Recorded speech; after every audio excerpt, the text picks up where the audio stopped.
Hello കൂട്ടുകാരെ, എല്ലാവർക്കും ഇന്നത്തെ ക്ലാസ്സിലേക്ക് സ്വാഗതം. കഴിഞ്ഞ വർഷത്തെ ഓൺലൈൻ ക്ലാസ് കഴിഞ്ഞ് അവധിയൊക്കെ കഴിഞ്ഞ് 1-ാം തീയതി മുതൽ 2021-22 വർഷത്തെ ക്ലാസ്സുകൾ ആരംഭിച്ചു. ഇപ്പോൾ കൈറ്റ് വിക്ടേഴ്സിലൂടെ ഫസ്റ്റ് ബെൽ 2 ക്ലാസ്സുകൾ ആരംഭിച്ചിരിക്കുകയാണ്. എല്ലാവരും ക്ലാസ്സുകൾ കാണുന്നുണ്ട് എന്ന് വിചാരിക്കുന്നു. എല്ലാവരും ക്ലാസ് കാണുക, ടെക്സ്റ്റ് ബുക്ക് നന്നായിട്ട് വായിക്കുക, നോട്ടൊക്കെ എഴുതുക, നന്നായി പഠിക്കുക. ഇന്ന് 8-ന് മാത്സ് ക്ലാസ് ഉണ്ടായിരുന്നു. അപ്പോൾ ഇപ്പോൾ നിങ്ങൾക്ക് നടക്കുന്ന ക്ലാസ്സുകൾ കഴിഞ്ഞ വർഷം നിങ്ങൾ പഠിച്ച ഭാഗവുമായി ബന്ധപ്പെട്ട റിവിഷൻ ക്ലാസ്സുകളാണ്. ഒരു വശം 6 സെൻറ്റിമീറ്റർ, ചുറ്റളവ് 15 സെൻറ്റിമീറ്റർ, മറ്റു 2 വശങ്ങളുടെ നീളം എണ്ണൽ സംഖ്യകളുമാകുന്ന തരത്തിൽ എത്ര ത്രികോണങ്ങൾ വരയ്ക്കാം? How many triangles can be drawn with one side 6 cm and perimeter 15 cm with other 2 sides as natural numbers? ഇതായിരുന്നു ആദ്യം തന്ന ചോദ്യം. അപ്പോൾ ഇന്നത്തെ ക്ലാസ്സിൽ ടീച്ചർ പറഞ്ഞിരുന്നു, ഒരു ത്രികോണം വരയ്ക്കണമെങ്കിൽ അതിൻ്റെ വശങ്ങൾക്ക് സൈഡ്സിന് ഒരു പ്രത്യേകതയുണ്ട്. എന്തായിരുന്നു? ട്രയാങ്കിളിന് 3 സൈഡ്സ് ആണുള്ളത് അല്ലേ? അപ്പോൾ ട്രയാങ്കിളിൻ്റെ 3 സൈഡ്സിൽ 2 സൈഡ്സിൻ്റെ സമ്മ് മൂന്നാമത്തെ സൈഡിനേക്കാൾ കൂടുതലാണെങ്കിലേ ആ വശങ്ങൾ ഉപയോഗിച്ച് ത്രികോണം നിർമ്മിക്കാൻ സാധിക്കുകയുള്ളൂ. ഉദാഹരണമായി പറഞ്ഞാൽ ത്രികോണത്തിൻ്റെ വശങ്ങൾ 3 സെൻറ്റിമീറ്റർ, 4 സെൻറ്റിമീറ്റർ, 5 സെൻറ്റിമീറ്റർ ആണെന്ന് വിചാരിക്കുക. ഇതിലെ ചെറിയ 2 വശങ്ങൾ നമ്മൾ എടുക്കുന്നു 3 സെൻറ്റിമീറ്റർ, 4 സെൻറ്റിമീറ്റർ. അവയുടെ തുക എത്രയാണ്? 3 + 4 7 സെൻറ്റിമീറ്റർ എന്ന് കിട്ടും. ആ 7 നമ്മുടെ തേർഡ് സൈഡ് മൂന്നാമത്തെ വശം 5 സെൻറ്റിമീറ്ററിനേക്കാൾ കൂടുതലാണ്. അങ്ങനെയെങ്കിൽ ഇതുപയോഗിച്ച് നമുക്കൊരു ത്രികോണം വരയ്ക്കാൻ സാധിക്കും. അപ്പോൾ അങ്ങനെ അല്ലാതെ വരുന്ന കേസുകൾ ഏതാണെന്ന് നമുക്ക് ഈ ചോദ്യത്തിൽ നോക്കാം.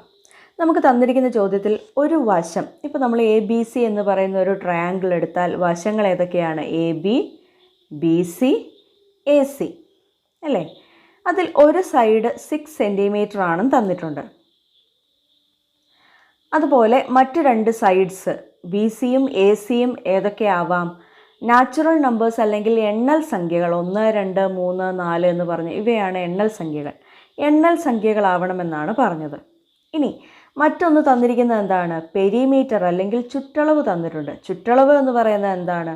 3 വശങ്ങളുടെയും കൂടെ തുകയാണ് ചുറ്റളവ് എന്ന് പറയുന്നത്. അതായത് വശങ്ങൾ AB, BC, AC ആണെങ്കിൽ AB + BC + AC ആണ് 15 സെൻറ്റിമീറ്റർ എന്ന് തന്നിരിക്കുന്നത്.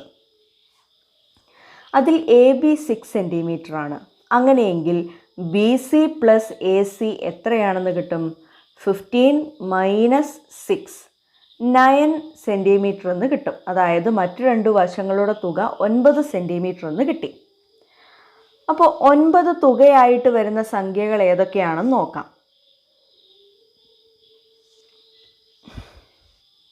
ഏതൊക്കെയാണ്? 1 + 8 എത്രയാണ്? 9 കിട്ടും. അതുപോലെ 2 + 7, പിന്നെയോ 3 + 6, അടുത്തതോ 4 + 5.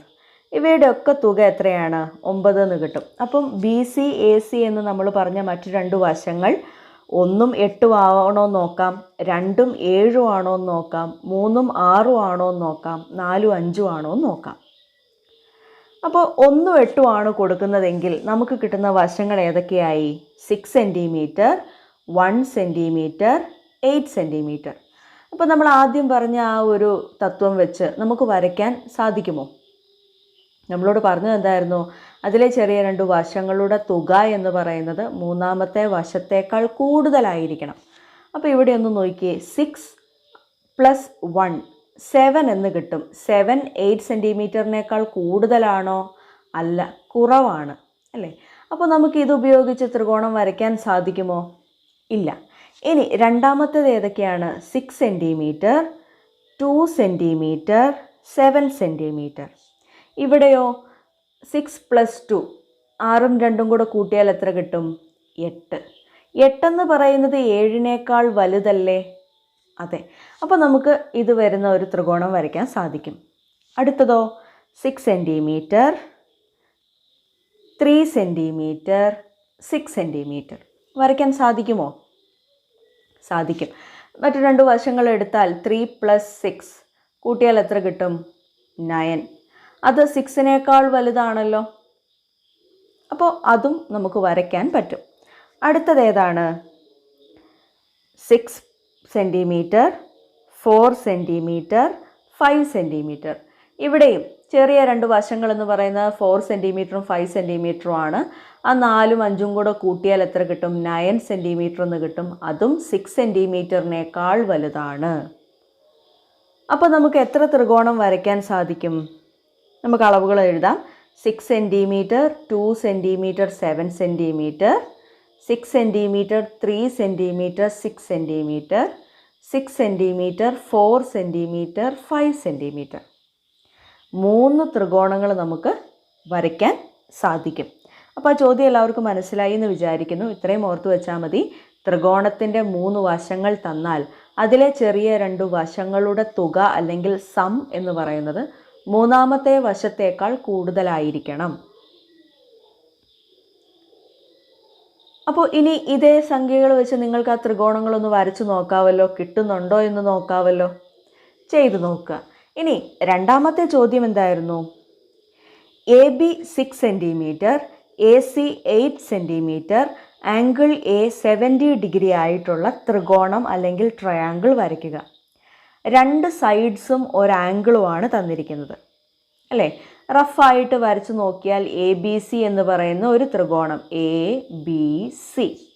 അതിൽ AB 6 സെൻറ്റിമീറ്റർ ആണെന്ന് തന്നിട്ടുണ്ട്, AC 8 സെൻറ്റിമീറ്റർ ആണെന്ന് തന്നിട്ടുണ്ട്, ആംഗിൾ A 70 ഡിഗ്രി ആണെന്ന് തന്നിട്ടുണ്ട്. അതായത് 2 വശങ്ങളും അവ ചേരുന്ന കോണും ആ 2 സൈഡ്സും അതിൻ്റെ ഇൻക്ലൂഡഡ് ആംഗിളുമാണ് തന്നിരിക്കുന്നത്. അപ്പോൾ നമുക്ക് ആദ്യം എന്ത് ചെയ്യാം? ഞാൻ വരച്ച് കാണിക്കുന്നില്ല, സ്റ്റെപ്പ് പറഞ്ഞു തരാം. ഫസ്റ്റ് സ്റ്റെപ്പ് എന്താണ്? Draw A line AB of 6 centimetre. അതായത് 6 സെൻറ്റിമീറ്റർ നീളമുള്ള AB എന്ന് പറയുന്ന വര വരയ്ക്കുന്നു. വര വരയ്ക്കാമല്ലോ. അതിനുശേഷം പ്രൊട്രാക്ടർ ഉപയോഗിച്ച് എയിൽ നിന്ന് AB എന്ന് പറയുന്ന വരയിൽ നിന്ന് 70 ഡിഗ്രി പ്രൊട്രാക്ടർ ഉപയോഗിച്ച് മാർക്ക് ചെയ്യുക, അടയാളപ്പെടുത്തുക. എയിൽ നിന്ന് ആ വരയിലേക്ക് യോജിപ്പിക്കുക. അപ്പോൾ 6 സെൻറ്റിമീറ്റർ വരുന്ന AB വരച്ചു, 70 ഡിഗ്രി അടയാളപ്പെടുത്തി. ഇനി തന്നിരിക്കുന്ന അളവ് എത്രയാണ്? AC 8 സെൻറ്റിമീറ്ററും തന്നിട്ടുണ്ട്. AC കണ്ടുപിടിക്കണ്ടേ? അപ്പോൾ എന്ത് ചെയ്യുന്നു? എയിൽ കോമ്പസ് ഉപയോഗിച്ച് സ്കെയിലിൽ 8 സെൻറ്റിമീറ്റർ 8 സെൻറ്റിമീറ്റർ അളന്നെടുക്കുന്നു. എയിൽ നിന്ന് നമ്മളിപ്പോൾ 70 ഡിഗ്രി അടയാളപ്പെടുത്തി വരച്ച വരയിൽ 8 സെൻറ്റിമീറ്റർ അടയാളപ്പെടുത്തുന്നു. അപ്പോൾ അവിടെ നമുക്കൊരു പോയിൻ്റ് കിട്ടി. അതിന് C എന്ന് കൊടുക്കുന്നു. ബിയിൽ നിന്ന് സിയിലേക്ക് യോജിപ്പിക്കുന്നു. അപ്പോൾ രണ്ടാമത്തെ ചോദ്യവും മനസ്സിലായല്ലോ. അപ്പോൾ കഴിഞ്ഞ വർഷം നിങ്ങൾ പഠിച്ചതുമായി ബന്ധപ്പെട്ട 2 ചോദ്യങ്ങളായിരുന്നു എന്ന് തന്നത്. ഇതെല്ലാവർക്കും മനസ്സിലായി എന്ന് വിചാരിക്കുന്നു. ചെയ്തു നോക്കുക. നമുക്ക് അടുത്ത ക്ലാസ്സിൽ കാണാം. താങ്ക്